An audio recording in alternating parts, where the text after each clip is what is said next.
네, 이제 오늘이 8일이니까 요 다음 주일은 15일, 그 다음 주일은 22일.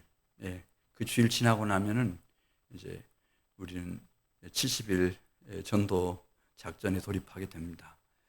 여러분, 이제 각 부서 맡은 분들도 계시고 기관 맡은 분들도 계시는데 혼자 기도하기는 쉽지는 않습니다.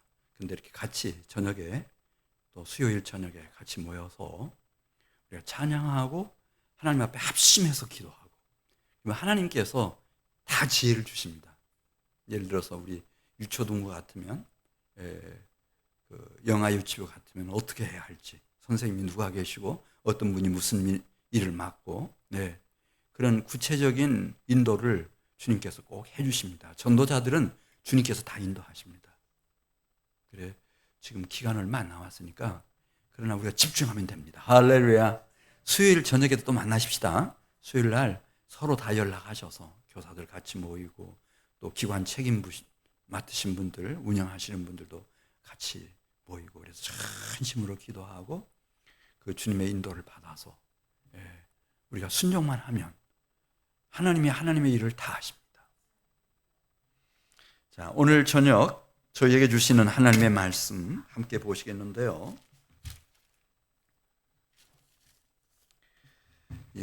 사도행전 24장 1절 말씀입니다. 사도행전 24장 1절 말씀. 1절부터 16절 말씀까지를 저와 같이 교독하겠습니다. 1절 말씀 제가 먼저 봅니다. 닷새 후에 대제사장 아나니아가 어떤 장로들과 한 변호사 더둘로와 함께 내려와서 총독 앞에서 바울을 고발하니라. 벨릭스 각하여, 우리가 당신을 힘입어 태평을 누리고 또 이 민족이 당신의 선견으로 말미암아 여러 가지로 개선된 것을 우리가 어느 모양으로나 어느 곳에서나 크게 감사하나이다.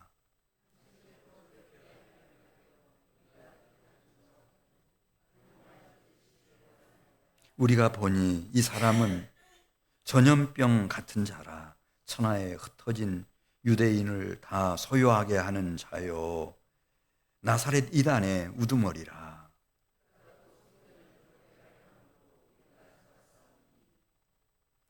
당신이 친히 그를 신문하시면 우리가 고발하는 이 모든 일을 아실 수 있나이다 하니, 총독이 바울에게 머리로 표시하여 말하라 하니, 그가 대답하되, 당신이 여러 해 전부터 이 민족의 재판장 된 것을 내가 알고 내 사건에 대하여 기꺼이 변명하나이다.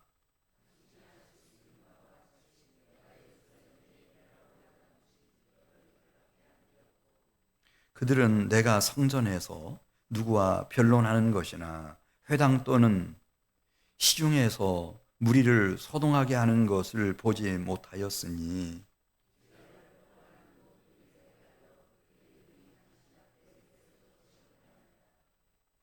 '그러나 이것을 당신께 고백하리이다. 나는 그들이 이단이라고 하는 도를 따라 조상의 하나님을 섬기고 율법과 선지자들의 글에 기록된 것을 다 믿으며,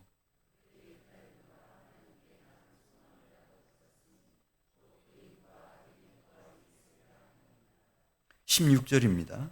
이것으로 말미암아 나도 하나님과 사람에 대하여 항상 양심에 거리낌이 없기를 힘쓰나이다.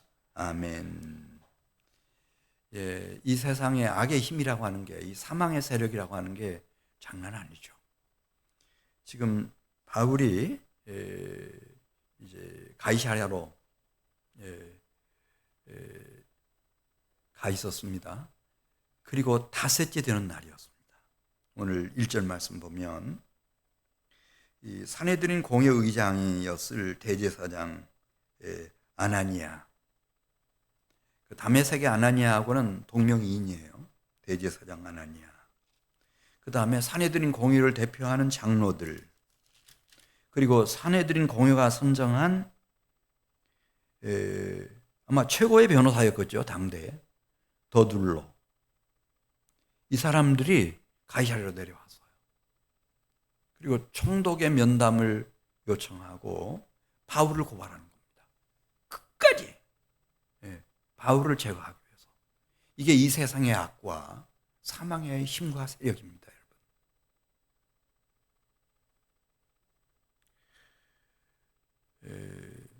그래 2절에 있는 말씀을 보면 얼마나 이 변호사 더둘로가 말을 잘하는지, 야, 참 탐복하지 않을 수가 없어요. 2절 말씀 보겠어요. 이제 이 바울을 이 총독이 불러내 가지고 이제 법정이 열렸고 이 더둘로가 고발을 하는데요. 3절 말씀 한번 보겠어요. 벨릭스 각하여, 우리가 당신을 힘입어 태평성대를 누리고 또 이 민족이 당신의 선견 지명으로 말미암아 여러 가지로 개선되는 것을 우리가 어느 모양으로나 어느 곳에서나 다 느낄 수 있고 확인할 수 있고, 그래서 크게 감사를 드립니다. 이 벨릭스 총독이 부임한 이후에 너무너무 좋아졌다는 거예요. 벨릭스가 주후 52년에 부임을 했거든요. 가이사랴에 이 유대 총독으로 부임을 했어요. 총독으로 부임하고 난 이후에 너무 살기 좋은 세상이 됐다는 거죠. 지도자들은 이 말을 제일 듣고 싶어 하는 거예요.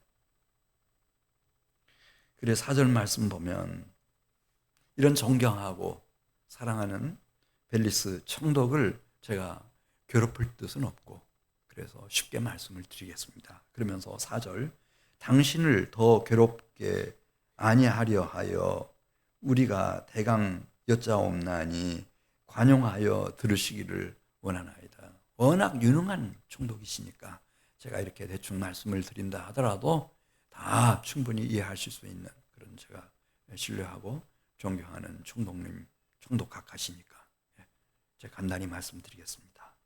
그러니까 이 총독의 마음문을 다 열어놓고 거절할 수 없도록 그렇게 만들어 놓고는 이제 5절 가서 보면은 바울을 고발을 하는 겁니다. 바울, 이 사람은 연병입니다. 전염병입니다.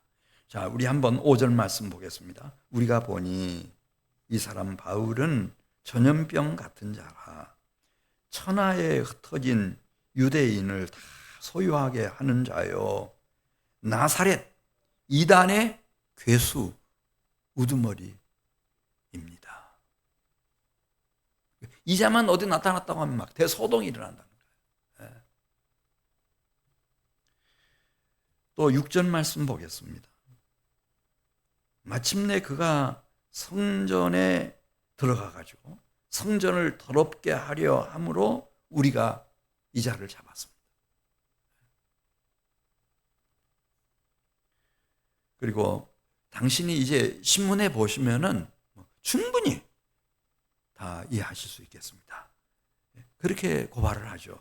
8절입니다. 당신이 친히 바울을 신문하시면 우리가 고발하는 이 모든 일을 아실 수 있나이다 하니, 거기 동행했던 산헤드린 공회 대표 장로들이 있어요. 이 유대인들이 다 자기들이 증인들이라는 거지.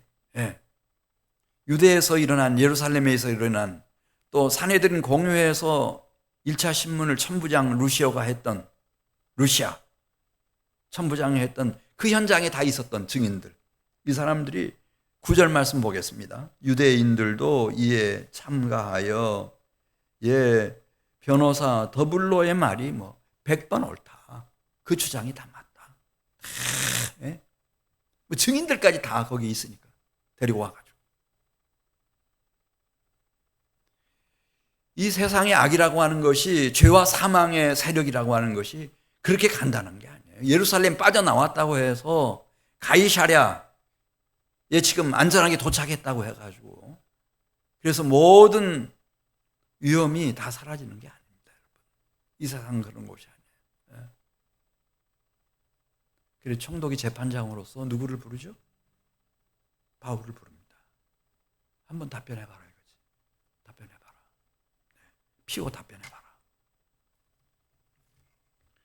그래 10절에 있는 말씀 보면 총독은 뭐 그렇게 뭐 굉장하게 미사여구를 사용해가지고 뭐 총독의 마음을 감동시키고 그런 거 없어요. 너무 소박하게. 10절 보겠어요.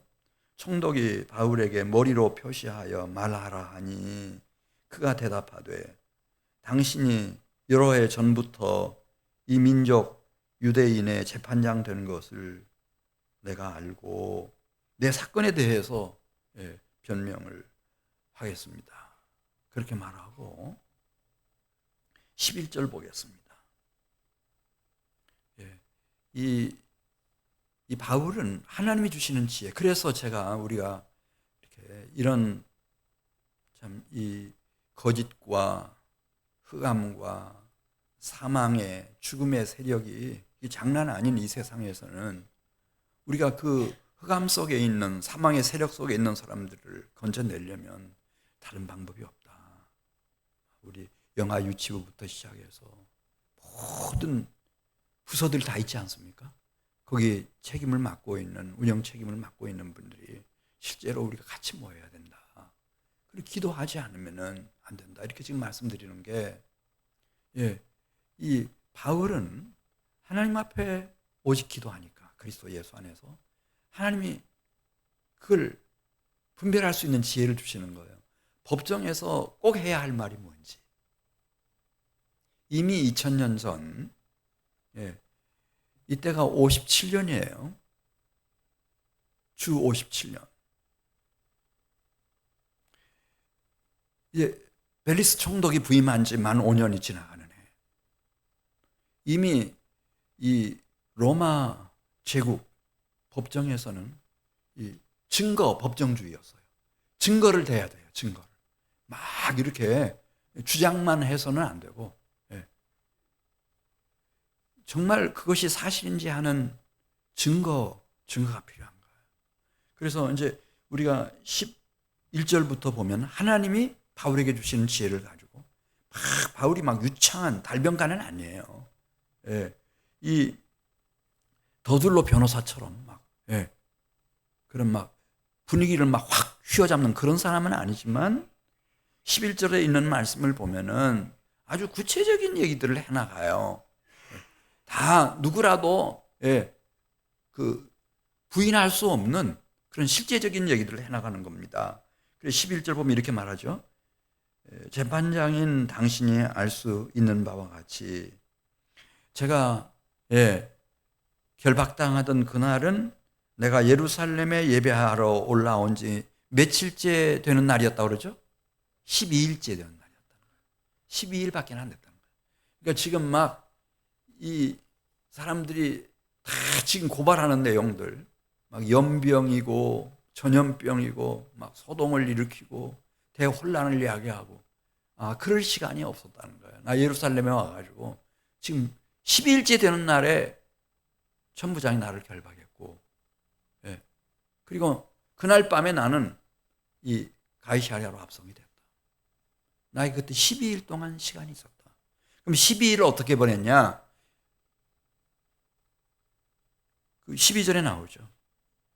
그들은 내가 성전에서 누구와 나를 잡을 때 누구와 변론하는 것을 그들이 본 바도 없고 아니 성전 밖 회당에서나 시중에서라도 어떤 무리를 이렇게 선동해서 소동하게 한 것을 본 사람이 있으면 한번 얘기해봐라.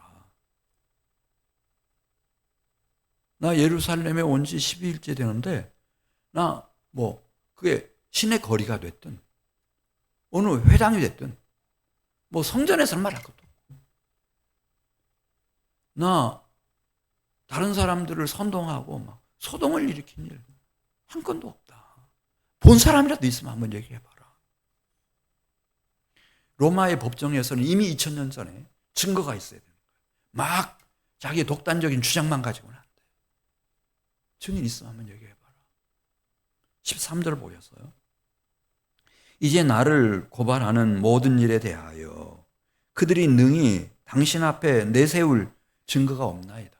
지금 막 더둘러 변호사부터 시작해서 막 산헤드린 공회 대표인 장로들, 뭐 대제사장, 산헤드린 공회 최고의장이라도 지금 그들이 말한 것에 대한 증거, 내세울 만한 증거 있으면 한번 얘기해 봐라 이거예요. 예.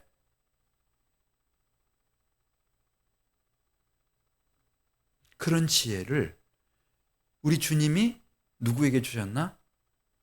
바울에게 주신 거예요. 그래서 우리는 기도해야 돼요. 우리가 어떻게 산헤드린 공회를 이깁니까? 총독 빌라도도 못 이겼는데. 예?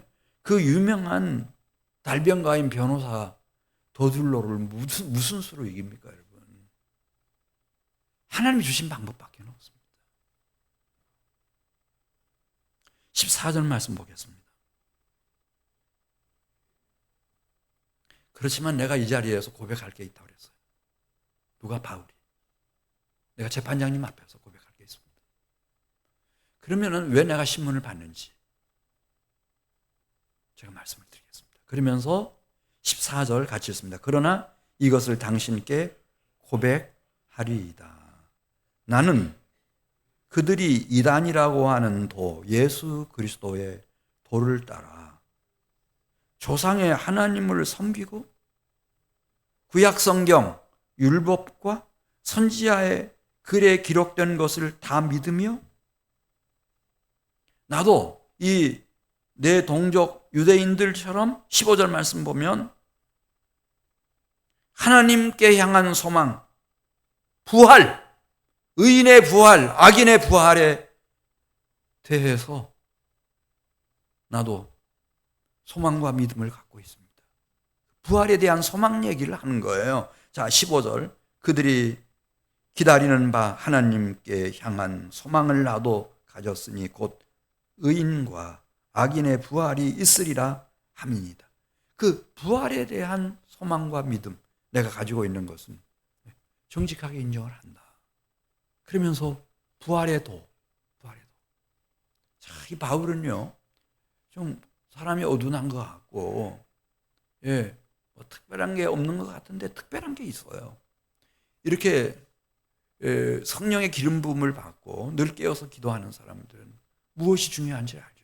그 재판 자리에서 지금 총독이 다 보고 듣고 있고, 또 그 대제사장이, 변호사가, 그리고 산헤드린 공회 대표 장로들이, 또 그 서기들이 다 듣고 있는 자리에서 이 부활의 도를 얘기하는 겁니다.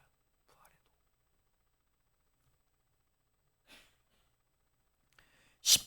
도. 16절 가서 보겠습니다. 이것으로 말미암아 나도 하나님과 사람에 대하여 항상 양심에 거리낌이 없기를 힘쓰나이다. 나는 이 부활의 산소망 때문에, 이 부활의 도 때문에 지금까지 내 양심에 거리끼지 않도록 살기 위해서 묻어내를 썼다는 거죠. 부활날에 내가 악인의 부활이 아니고 의인의 부활에 참여하고 싶어서.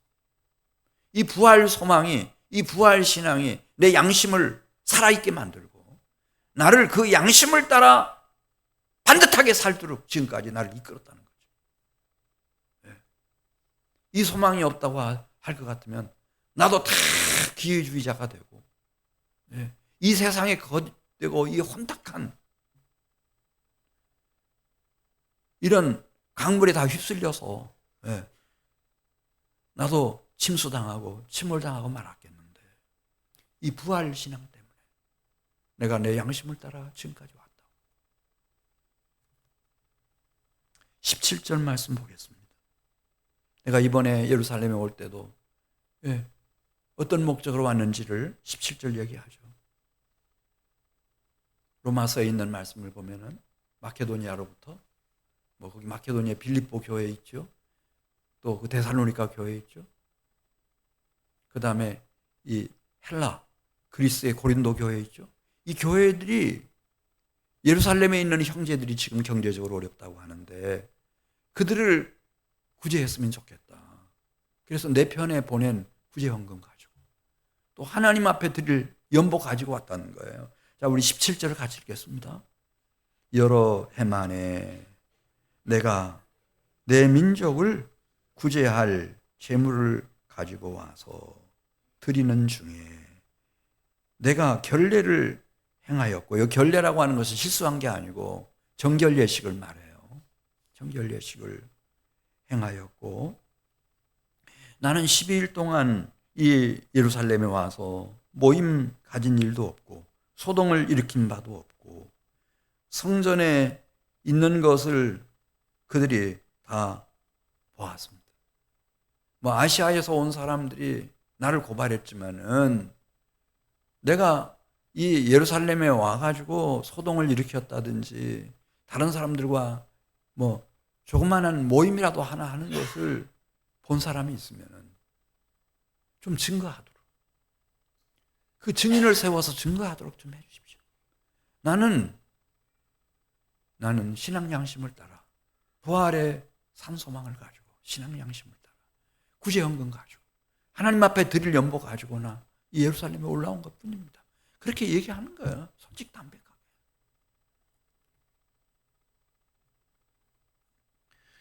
그러나 단 한 가지, 이 로마의 법정이라고 하는 것은 증거가 있어야 되니까 그건 요구하는 거예요. 바울이 재판장 총독 벨릭스에게. 그러니까 바보가 아니죠. 바울이 증인은 있어야 된다.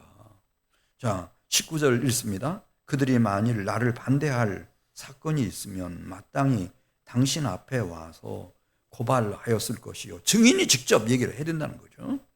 그렇지 않으면 이 사람들이 내가 공회 앞에 섰을 때에 무슨 옳지 않은 것을 보았는가 말하라 하소서. 여기 지금 와 있는 장로들은 천부장 루시아가 공회를 개최했을 때 거기 참석했던 공의원들이라는 거예요. 공의원 장로 맞아요. 그러니까 그 공회 석상에서 무슨 일이 있었는지 그건 증언할 수 있다는 거지. 그 현장에 있었으니까 그건 얘기할 수 있지만은 내가 이 사람들이 막 상상력을 펼쳐가지고 이 사람이 전염병이고 연병이고 가는 곳마다 소동을 일으키고 그렇게 말하는 거 아니다. 그러면서 내가 공회에 모였을 때 내가 한 얘기가 뭔가 똑같은 얘기예요. 21절 보겠어요.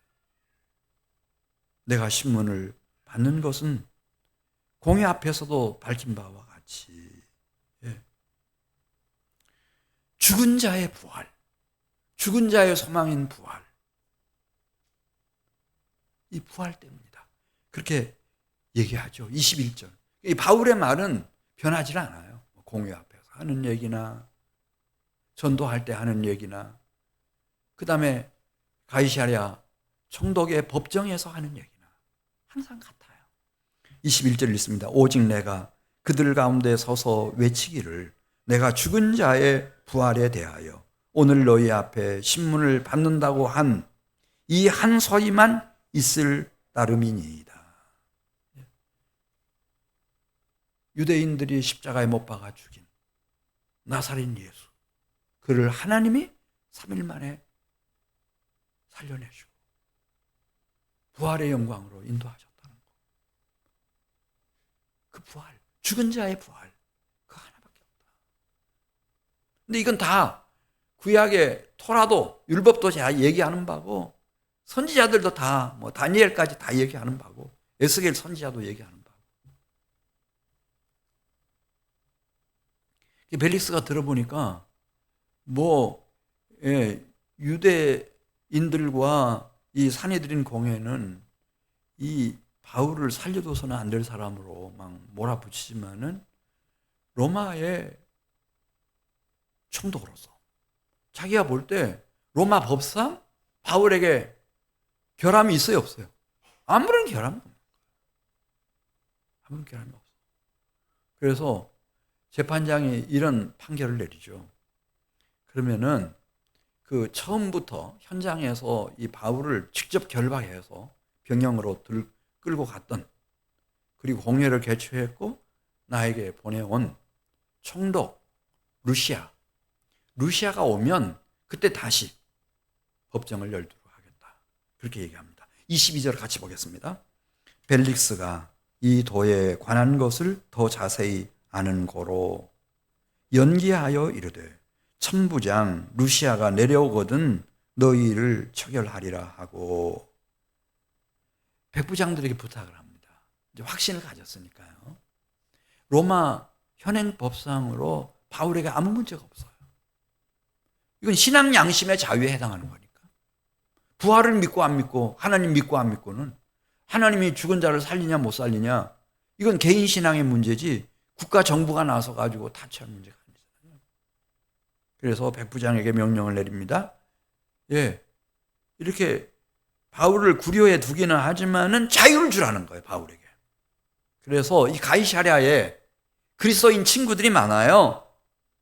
그들이 와서 자유스럽게 면회도 하고 또 바울의 필요한 부분들을 도와도 주고 그렇게 할 수 있도록, 예, 자유를 주라는 겁니다. 23절 같이 읽습니다. 백부장에게 명하여 바울을 지키되 자유를 주고 그의 친구들이 그를 돌보아 주는 것을 금하지 말라 하니라. 할렐루야. 그래, 이게 기도가 중요한 거예요. 성령의 기름 부음을 받는 게 중요한 거예요. 주님의 인도를 받는 게 중요한 거예요. 이것만이 우리가 이 세상의 악과 죽음과 사망의 세력을 돌파할 수 있는 진정한 원동력이에요.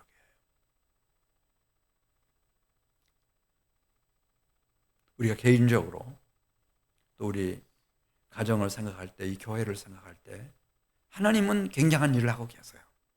바로 우리 옆에서. 교정 중학교도 만들으셨고 향나무 밭이었어요.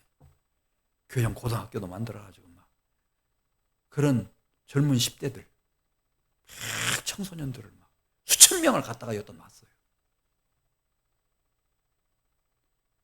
그래놓고는 한민교회가 있는 그 옆에다가 막 경성 큰마을 아파트라고, 이름도 큰마을 아파트를 세워가지고서 막 사람들을 막 몰아붙이더니 교회가 부족하도록 그렇게 하더니 또 이렇게 지금 새로 져가지고 막 사람들을 막 몰아넣는 거예요. 저 지금 새로운 아파트 단지 하나면은 시골 같으면요, 시골에 도군면 있잖아요. 그 면 인구만큼 될 거예요. 제가 사는 고향 같으면은, 진안군 주천면 인구가 3,000명, 4,000명 되는지 모르겠어요. 안 될걸요. 부족할 거예요. 막 이렇게 막. 지금 하나님이 하시는 거예요. 근데 그 하나님의 뜻을 받들어서 우리가 수종을 들려면은 다른 방법이 없어요. 우리도 한번 이렇게 모여서 기도하면 하나님이 성령의 기름을 부어주시고 그 진리의 영이, 그 지혜의 영이, 그 증거의 영이 우리를 사로잡으면 우리도 다 쓰임받을 수 있어요. 바울처럼, 예수님처럼 다 쓰임받을 수 있어요. 할렐루야. 그래, 이렇게 이제 바울이 더 많은 자유를 얻게 된 게 문제가 아니라 24절 가서 보겠어요. 전도를 해요. 바울이. 갇혀 있으면서 전도를 하는데 누구한테 전도하죠? 총독 벨릭스에게, 그의 아내, 총독의 아내 드루실라에게 전도를 해요. 할렐루야. 이런 일이 일어난 거예요. 아마 제가 볼 때는 드루실라가 유대인이었거든요. 아주 경건한 여인이었던 걸로 보여요. 그래, 그렇지 않아도 바울에 대해서 기대가 컸는데 바울이 가이사랴에 드디어 와 있으니까. 그리고 총독부가 있는 헤롯 궁에 같이 한 방에 지금 있으니까 얼마나 보고 싶었겠어요. 얼마나 그 말씀을 듣고 싶고 사모했겠어요. 그래서 이 부부가 시간을 내가지고 바울로부터 예수 그리스도를 믿는 도에 대해서 좀 얘기를 해 주십시오. 이렇게 요청을 해온 거예요. 할렐루야. 우리 24절 같이 읽습니다. 수일 후에 벨릭스가 그 아내 유대 여자 드루실라와 함께 와서 바울을 불러서 무엇을 듣고 싶다고 했죠? 그리스도 예수 믿는 도를 좀 말씀해 주십시오.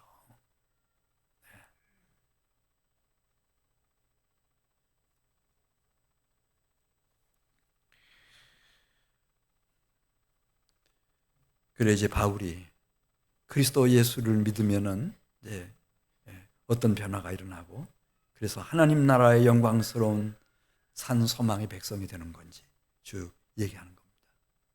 근데 지금 제가 시간이 많이 가서 그냥 한 사람만 얘기하고 마치려고 해요. 벨리스 총독이에요. 벨리스 총독은 여러분 총독이 되면 좋을 거예요? 안 좋을 거예요? 천부장이 좋을 것 같아요? 백부장이 좋을 것 같아요? 총독이 좋을 것 같아요? 남자들한테 물어보세요. 예? 뭘 선택하겠어요? 백부장입니까? 천부장입니까? 총독입니까? 총독이지. 총독이지. 근데 총독이 되고 났더니 여기 26절 보면 돈이 필요해. 왜냐면은 저 로마 황실에 돈을 보내줘야 돼. 그래야 자기가 이 총독을 오래 할 수 있어요. 그러니까 이걸 알았어요. 바울이 돈이 있다는 걸 알았어요. 저 마케도니아 헬라로부터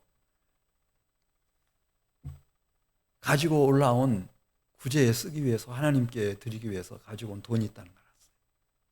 그래가지고 온통 신경이 내가 지금 돈이 필요한데 내가 돈 쓸 때가 총독이니까 필요한 곳이 한두 곳이 아니에요. 그러니까 온통 이 신경이 어떻게 바울로부터 돈을 얻어낼 수 있을까? 이 생각만 했다는 거예요. 그 얘기가 써 있어요. 기가 막히잖아요. 우리 26절 한번 같이 읽어요. 동시에 또 바울에게서 무엇을 받을까 바라는 거로 더 자주 불러가지고 계속 얘기하는데 그 히든 모티브는 돈을 챙기는 거야. 누구로부터? 바울로부터. 바울이 현금 많으니까. 그 생각 하나예요. 그러면서 동시에 27절에 있는 말씀을 보면은 자신의 지위가 유대의 총독이에요. 그러니까 유대인들의 마음을 얻어야 돼요. 잃어버려야 돼요. 유대인들이 마음을 돌려버리면은 로마 황제한테 사람 보내가지고 총독 좀 바꿔달라. 이런 분란이 일어나면은 총독직을 유지할 수 있겠어요? 그러니까 27절이 나오잖아요. 온통 어떻게 유대인의 마음을 내가 붙잡고 있을까? 유대인의 마음을 얻을까? 그래야 총독직을 오래오래 유지할 수 있으니까. 아주 죄가 없는 거 빤히 알았다는 거예요, 바울이. 왜냐하면 천부장 루시아가 보내준 편지가 있었어요. 자초지종을 다 기록한 그 편지가 있었어요. 그럼 자기 아내가 드루실라가 바울을 만나보고 나서 바울은 하나님의 종이다. 하나님의 종이다. 주의 종이다. 그리고 바울이 직접 자기에게 들려준 얘기가 있었어요. 그 얘기가 예수 그리스도 안에서만 25절에 있는 말씀을 보면 자신의 허물과 죄악으로부터 의롭다함을 얻을 수 있고 정말 성령의 기름 부음을 받아 성령 충만함으로 절제의 생활을 할 수 있고 장차 오는 심판에서 이기는 자가 될 수 있다. 그 얘기 25절에 바울로부터 직접 들었잖아요. 그러니까 이 총독 벨릭스가 바울이 죄가 없다는 거 알아요, 몰라요? 주의 종이라는 거 알죠. 다 알았다는 거예요. 깊이 알았다는 거예요. 그런데도 풀어주질 않아요. 왜 안 풀어줬는지 27절에 설명하잖아요. 유대인들의 마음을 사기 위해서 못 풀어주죠. 유대인들이 싫어하니까. 그러면서도 계속 바울한테는 곧 풀어줄 것처럼 돈만 주면 곧 풀어줄 것처럼 이렇게 하고. 총독이 그런 자리예요, 여러분. 빌라도 총독도 다 알았어요. 아내가 영성 있는 여자였어요. 그리고 본인도 예수님 만나가지고 예수님 죄 없다는 거 알았어요? 몰랐어요? 누가복음에 3번이나 나오잖아요. 죽일 만한 죄가 없다는 거예요. 예수에게는.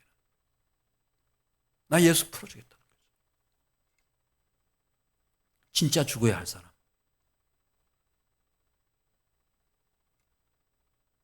그런데 결국 예수 죽이죠. 왜 그래요? 총독이라 죽이는 거예요. 그렇지 않으면 그 자리를 유지할 수가 없어. 폭동이 일어나니까. 헤롯 왕 예수님 태어났을 때 베들레헴 인근에 있는 영아들 다 살해버렸어요.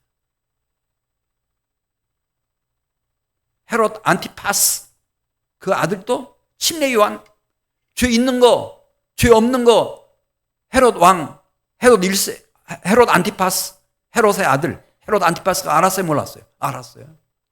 목 베버리잖아요. 목 베버려. 이 세상 그런 것이에요. 왜냐하면 총독이고 왕이면은 굉장히 쉬운 자일 것 같죠. 가장 확실한 자리는 그리스도 예수 안에 있는 거예요. 성령의 기름 부음을 받는 거예요. 그러면 하나님이 눈동자같이 지키셔서 바울을 지키고 계시잖아요. 바울 지금 풀려나가면 안 돼. 왜냐하면 이 열심당원들 같은 유대인들이 가이사랴에 못 오겠어요? 5일 만에 막 다 떼거리로 지금 와가지고 막 이렇게 하는데 열심당원들이 달라붙어가지고요. 바울 살해하죠. 바울은 그렇게 죽으면 안 돼요. 어디로 가야 되는가? 로마로 가서 해야 할 일이 있으니까. 그러니까 하나님이 가장 안전한 지대는 감옥에 갇혀 있는 거예요. 하나님이 우리 주님이 일하고 계시는 거예요. 우리 사랑하는 성도 여러분들이 이 주님을 귀하게 여기세요. 주님 안에 다 있어요. 우리 같이 기도드리겠습니다. 김은혜 자매님 11조 헌금 허정범 기름경 권사님 가정에서 드리고 이루다 초동부 감사 헌금 드렸습니다. 아버지 하나님, 오늘 밤에도 하나님을 기쁨으로 찬양하게 하시고 또 우리가 한마음 한뜻이 돼서 하나님이 우리를 통해서 이루실 일을 소망 중에 바라며 우리가 함께 기도할 수 있는 소중한 시간 주셔서 참 감사합니다. 우리의 남은 생애가 그리스도 예수 안에서 하나님 살아가는 생애가 되게 하시고 성령의 기름 부음을 받고 그리스도 안에서 하나님이 베풀어 주시는 의와 절제와 그리고 마지막 최후의 심판을 이기는 자들이 되어서 하나님 나라 그 영광의 기업을 다 상속받는 복을 누리게 해 주시옵소서. 이 밤에도 하나님 앞에 나와 영과 진리로 예배드리고 귀한 헌금을 드리는 손길들을 일일이 기억하시고 은혜와 복을 더하여 주시옵소서. 예수님의 이름으로 기도드리옵나이다. 아멘. 우리 찬송